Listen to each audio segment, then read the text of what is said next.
बड़ी प्रेग्नेंट बहू पार्ट 2। पुष्पा बातों ही बातों में रचना से उसकी प्रेगनेंसी में आ रही प्रॉब्लम्स के बारे में जानना चाहती थी, लेकिन रचना ने तो बात को टाल दिया। रचना जानती थी कि अगर उसने ये बात अपनी सास को बताई तो उल्टे वो उसे ही 10 बातें सुनाने लगेंगी। लेकिन शाम के वक्त जब अमित ऑफिस से लौट कर आता है तो वो रचना से डॉक्टर के बारे में बात करता है। क्या हुआ रचना, क्या कहा डॉक्टर ने? पता नहीं क्या होगा अमित, डॉक्टर ने तो बस मेडिसिन दे दी है, बाकी तो हमारी किस्मत है। सच कहूँ अब तो मुझे डर लगने लगा है, पता नहीं कभी हमारा बच्चा होगा भी या नहीं। अरे अरे रचना, ऐसे उम्मीद नहीं खोते। देखना एक दिन तुम भी माँ बनोगी। और अगर नहीं बन पाई तो क्या होगा? मुझे सारी उम्र ऐसे ही सबकी बातें सुननी पड़ेगी ना। अरे नहीं रचना, ऐसा कुछ भी नहीं होगा।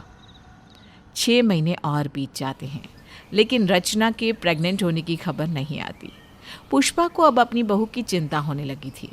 इसी बीच एक दिन शिखा सुबह सुबह अपने कमरे से उठकर बाहर आई।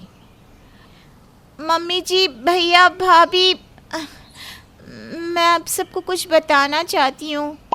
हाँ हाँ बताओ बहू, क्या हुआ? वो मम्मी जी, बात यह है कि मिष्टी अब बड़ी बहन बनने वाली है। हैं? मतलब रचना बहू प्रेग्नेंट है? नहीं नहीं मम्मी जी, भाभी नहीं, मैं दूसरी बार माँ बनने वाली हूँ। मैं प्रेग्नेंट हूँ मम्मी जी। अरे वाह शिखा, ये तो तुमने बहुत अच्छी खबर सुनाई। इसका मतलब मैं दूसरी बार ताई जी बन जाऊंगी। हाँ भाभी, लेकिन और भी अच्छा लगता अगर आप भी कोई गुड न्यूज़ सुना देती। देखिए ना, मम्मी को तो हमेशा आपसे ये खबर सुनने का वेट रहता है। राजीव सही कह रहा है बहू, अब तो 6 महीने भी पूरे हो चुके हैं, अब तो बच्चे के बारे में सोच लो। सब लोगों की बात सुनकर रचना इमोशनल हो जाती है और वो ज़ोर ज़ोर से रोने लगती है। रचना के लिए अब इस बात को छुपाना मुश्किल हो रहा था कि वो माँ नहीं बन पा रही है, और इस बात के लिए वो पिछले 1 साल से ट्रीटमेंट भी ले रही है। ये बात अब उसने सबको बता दी, और जिसका डर था वही हुआ। पुष्पा अपनी नाराज़गी इतने दिनों से मन में छुपाए बैठी थी, वो बाहर आ गई। मुझे तो पहले ही पता था बहू कि कुछ गड़बड़ है। अरे कितना समझाती थी मैं, लेकिन तूने तो मेरी एक बात नहीं सुनी। मैं मानती हूँ मम्मी जी गलती हो गई, लेकिन अब क्या कर सकते हैं। अब सही कहती थी मम्मी, लेकिन अब जो हो गया सो हो गया, अब क्या कर सकते हैं हम? ये कोई छोटी मोटी बात नहीं है। अरे माँ नहीं बनना कितनी बड़ी बात होती है, तुम्हें जरा सा भी एहसास है या नहीं? अब जाने दीजिए ना मम्मी, भगवान ने चाहा तो भाभी की गोद भी भर जाएगी। इसी तरह कुछ दिन और बीत जाते हैं। एक बार फिर से रचना और अमित डॉक्टर अंजलि के क्लिनिक पर पहुंचते हैं। कुछ कीजिए ना डॉक्टर, इतने दिन से ट्रीटमेंट चल रहा है, लेकिन अभी तक रचना ने कंसीव नहीं किया। देखिए, मैंने अपनी तरह से सब कुछ करके देख लिया, हर तरह से इलाज कर दिया, लेकिन मुझे लगता है कि रचना जी की प्रेगनेंसी इम्पॉसिबल है। आप डॉक्टर हैं, अगर आप ऐसा बोलेंगे तो कैसे होगा? प्लीज कुछ कीजिए डॉक्टर। देखिए, अब एक लास्ट तरीका बचा है, अगर आप उसके लिए तैयार हैं तो कुछ हो सकता है। क्या तरीका है बताइए डॉक्टर? टेस्ट ट्यूब बेबी, इसी के ज़रिए रचना की प्रेगनेंसी पॉसिबल हो सकती है, लेकिन गारंटी नहीं है, हम बस कोशिश कर सकते हैं। ठीक है डॉक्टर, मैं इसके लिए रेडी हूँ। और इस तरह से रचना और अमित टेस्ट ट्यूब बेबी के लिए रेडी हो जाती हैं और वो प्रोसीजर करवा लेते हैं। लेकिन उसके बाद भी कई महीनों तक रचना प्रेग्नेंट नहीं होती। उधर शिखा एक बेटे को जन्म देती है। आज मैं बहुत खुश हूँ। अरे दूसरी बार दादी बनी हूँ, मेरा दिल तो खुशी से नाच रहा है। हाँ मम्मी, मैं भी बहुत खुश हूँ, मेरी फैमिली कंप्लीट हो गई। बहुत बहुत बधाई हो मेरे भाई, तेरे लिए मैं बहुत खुश हूँ। मैं समझ सकता हूँ भैया, आपके दिल पर क्या गुजर रही होगी। हाँ, लेकिन किस्मत के आगे किसकी चलती है? जो भी है ठीक है, क्या कर सकते हैं आप। घर में शिखा के बच्चे के आने से सब खुश थे। देखा रचना बहू, अब बुरा लग रहा है ना? मैंने कहा था समय रहते बच्चे की प्लानिंग कर लो तो ठीक रहता है, नहीं तो बाद में ऐसा ही होता है। हाँ मम्मी जी, आपकी बात एकदम सही है। कुछ दिनों के बाद रचना जैसे ही सुबह ऑफिस जाने के लिए तैयार होती है, उसे जोर से चक्कर आने लगते हैं। घर वाले ये देखकर घबरा जाते हैं। अरे मुझे लगता है इसे कमजोरी हो रही है। अमित, इसे डॉक्टर के पास ले जा। सारा दिन ऑफिस का काम करती रहती है, कमजोरी तो होगी ही। हाँ मम्मी, पिछले कुछ दिनों से वो स्ट्रेस में भी है, शायद उसी की वजह से ऐसा हुआ होगा। भाभी अपनी प्रेगनेंसी को लेकर कुछ ज़्यादा ही परेशान थी, शायद इसी वजह से उनकी तबीयत खराब हो गई होगी। कुछ देर के बाद जब अमित और रचना डॉक्टर के पास से लौट कर आते हैं तो रचना के चेहरे पर खुशी देखकर किसी को कुछ समझ में ही नहीं आता। क्या हुआ भाभी, आप इतनी खुश लग रही हैं? अरे ऑफिस में प्रमोशन हुआ होगा, तभी तो ये इतनी खुश दिखती है।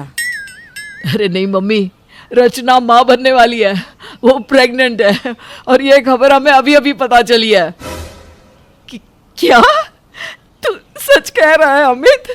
हाँ मम्मी, एकदम सच कह रहा हूँ मैं। मम्मी जी, अब मैं भी आपको दादी बनाऊंगी।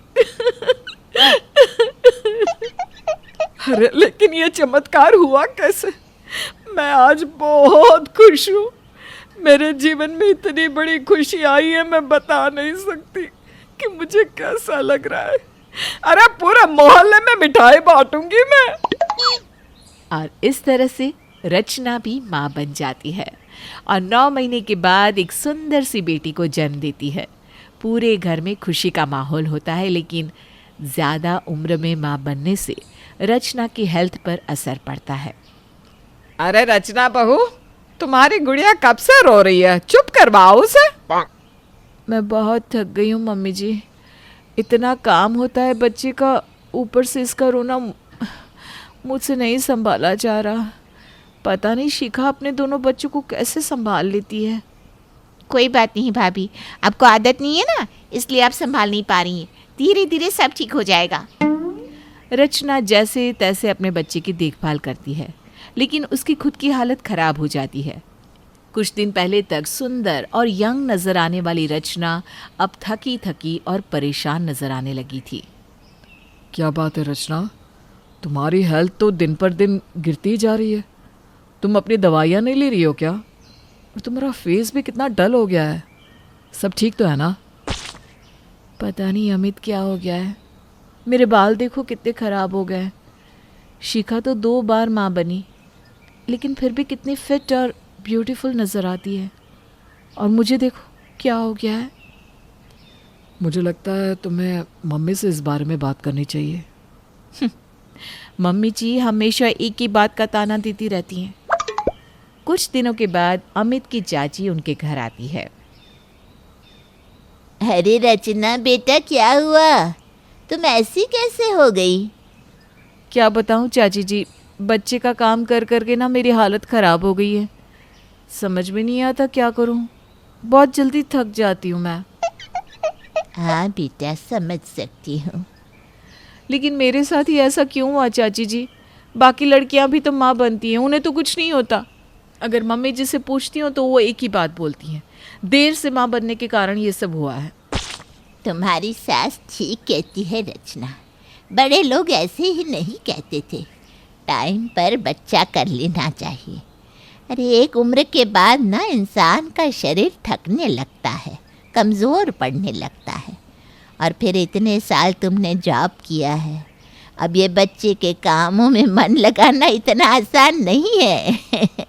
इसीलिए ये सब हो रहा है। लेकिन तुम अपना ठीक से ध्यान रखोगी तो सब ठीक हो जाएगा। घबराने की कोई बात नहीं बेटा। रचना को अब बात समझ में आ जाती है। देर से बच्चा पैदा करने के नुकसान भी समझ में आ गए थे उसे।